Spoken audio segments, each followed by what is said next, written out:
Hi, Lobitos, it's Miss Todd here.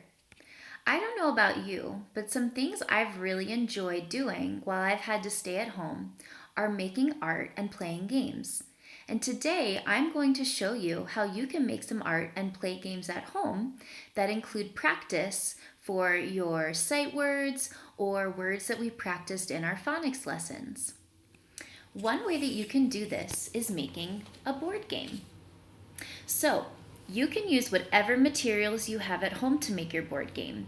If you have fun paper to write on, or markers or crayons to use, you can use those materials to create your own board game. It's fun because you can make it any design you want and include any words that you want. My example includes words that have the long A rule.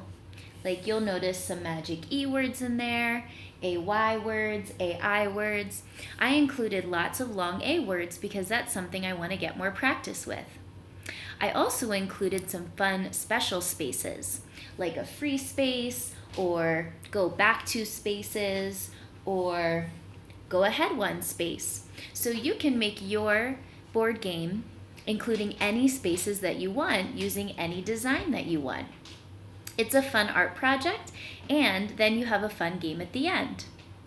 If you have dice at home, or if you don't have dice, you can also figure out how to take turns by creating some index cards with numbers on them. Then you can shuffle up the numbers and pick one off the top to see how many spaces you need to move. You can use little toys that you have at home to be your markers to move your spot.